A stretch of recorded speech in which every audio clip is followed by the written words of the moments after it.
This is high voltage test set 110 kV 50 milliampere. Input voltage is 230 volt AC single phase 50 Hz AC. Output 0 to 110 kV AC continuously variable. Capacity 50 milliampere maximum in HV side. And duty intermittent 5 minutes on, 10 minutes off. The cooling of this control unit is air natural cooled, and the transformer unit is oil natural cooled. And the make of this machine is SB Electrotech, Kolkata, India. तो यहाँ पे ये high voltage testing equipment का ये control panel है और ये transformer unit है जिससे हम लोग ये एलटी कनेक्टेड है विद द कंट्रोल यूनिट। तो यहाँ पे आप देख सकते हैं ये मेन स्विच है एमसीबी, ये इसका की स्विच है। By this we can turn it off and on. तो ये अगर की हम लोग यहाँ पे नहीं रखेंगे तो सेट ऑन नहीं होगा, तो इस की से हमें इंस्ट्रूमेंट को ऑन ऑफ करना पड़ेगा। यहाँ पे ये press to increase push button है, इससे हम लोग वोल्टेज को धीरे धीरे बढ़ाएंगे। और ये इंक्रीज डिक्रीज का टॉगल स्विच है, इससे वोल्टेज को बढ़ाना घटाने के लिए ये यूज़ होगा। ये वेरिएक नॉट एट ज़ीरो है for zero star interlocking. HT on indication lamp है, HT ऑन पुश बटन है, HT ऑफ पुश बटन है। यहाँ पे अर्थ कनेक्टेड का एक लैंप दिया हुआ है। अगर प्रॉपर अर्थिंग इसमें हम लोग प्रोवाइड करेंगे, यहाँ पे अर्थिंग टर्मिनल के प्रॉपर अर्थिंग प्रोवाइड करेंगे तभी ये कनेक्टेड अर्थ कनेक्टेड का लैंप जलेगा और किट हम तभी ऑन कर पाएंगे।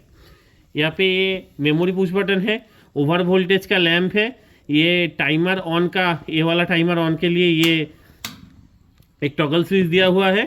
ये timer basically down time timer है, इससे हम लोग टेस्टिंग का टाइम सेट कर सकते हैं। यहाँ पे ये कंट्रोल इंडिकेशन का लैंप है। Press to read milliampere का एक स्विच है, तो मिली एम्पियर रीड करने के लिए 25-50 मिली एम्पियर का ट्रिप सेटिंग है। ये दोनों यहाँ पे केवी और मिली एम्पियर का डिस्प्ले है।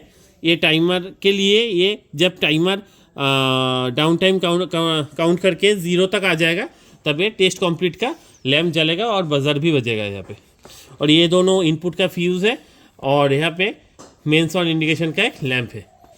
तो ये कंट्रोल यूनिट है और कंट्रोल यूनिट के साथ यहाँ पे इनपुट टू ट्रांसफार्मर यूनिट, ये वाला तार से हम लोग कनेक्ट कर रहे हैं ट्रांसफार्मर को। ये तीनों पॉइंट में L1 L2 V यहाँ पे भी ये फेरूल मार्किंग किया हुआ है इसके साथ, जो इस ट्रांसफार्मर का कनेक्शन होगा और ये ट्रांसफार्मर का यहाँ से हमें आउटपुट वोल्टेज मिलेगा। तो एकदम स्टार्टिंग में हम लोग मेन स्विच को स्टार्ट करेंगे।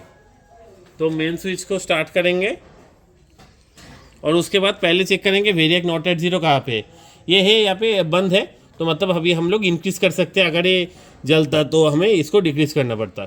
और यहाँ पे ये चेक करना पड़ेगा अर्थ कनेक्टेड का जो लैंप है, ये लैंप जल रहा है कि नहीं। अगर नहीं जल रहा है तो हम लोग किट को चला नहीं पाएंगे, HT सर्किट को, तो ये जलना ज़रूरी है। तो प्रॉपर अर्थिंग कनेक्ट करने से ये जलेगा। और यहाँ पे अभी फिर हम लोग हाई वोल्टेज टेस्टिंग चालू करेंगे। तो पहले ये HT ऑन पुश बटन को प्रेस करेंगे। प्रेस करने के साथ साथ इसको इंक्रीज पोजीशन में रख के हम लोग इसको प्रेस करेंगे तो धीरे धीरे केवी मीटर में वोल्टेज शो होगा और धीरे धीरे ये वोल्टेज बढ़ता रहेगा।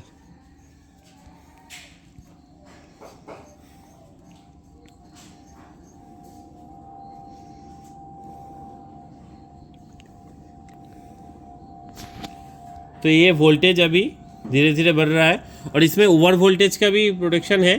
तो ओवर वोल्टेज जब होगा, मतलब 110 के भी जब रीच कर जाएगा, उसके ऊपर वोल्टेज जाते ही तुरंत एक बजर बजना चालू हो जाएगा। और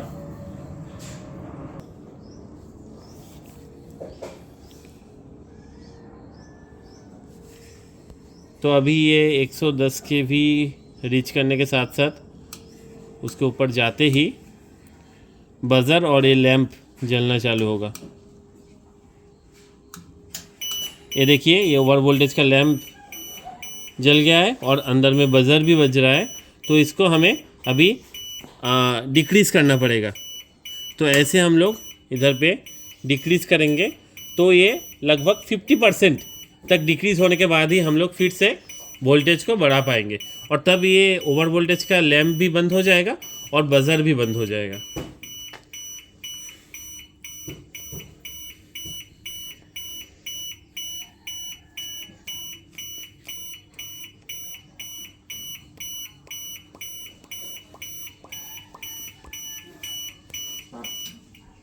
तो ये अभी ये बंद होने के साथ साथ हम लोग इसको इंक्रीज पोजीशन में देंगे और press to increase push button को प्रेस करके वोल्टेज को धीरे धीरे बढ़ाएंगे।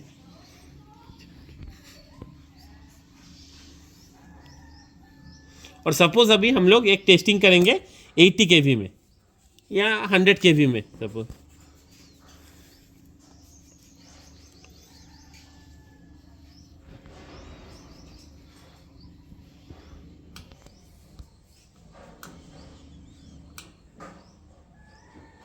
तो अभी ये 100 kV में पहुंचा है, तो 100 kV का इसको हम लोग इसे डिक्रीज पोजीशन में देके इस वोल्टेज को घटा भी सकते हैं। तो ये 100 kV में पहुंचने के साथ साथ हम लोग ये टाइमर को ऑन करेंगे। यहाँ पे अभी 1 मिनट का टाइम ऑलरेडी सेटेड है, तो ये डाउन टाइम टाइमिंग चालू हो गया और 50 सेकेंड्स तक है अभी। ज़ीरो होने के साथ साथ वो ऑटोमेटिकली डाउन हो जाएगा। तो और इसको प्रेस करने से हम लोग यहाँ पे मिली एम्पियर लीकेज करंट देख पाएंगे। अभी कोई कुछ कनेक्टेड नहीं है टेस्टिंग ऑब्जेक्ट, तो उसी के लिए लीकेज करंट कुछ है ही नहीं, बस 1.8 मिली एम्पियर ही है। तो ये जब ज़ीरो में पहुँच जाएगा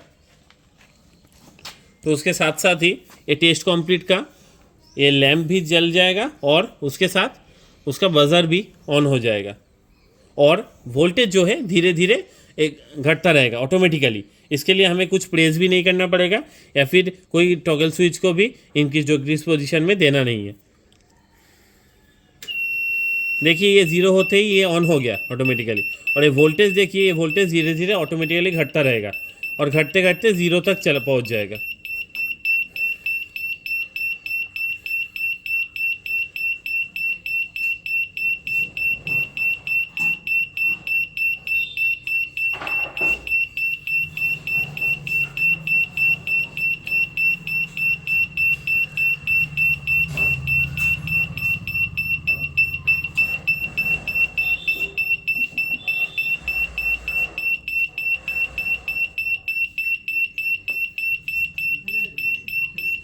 तो ये अभी धीरे धीरे घटते घटते जब ज़ीरो पे पहुंच जाएगा तब हमें टाइमर को ऑफ करना है, टाइमर ऑन का जो टॉगल स्विच है।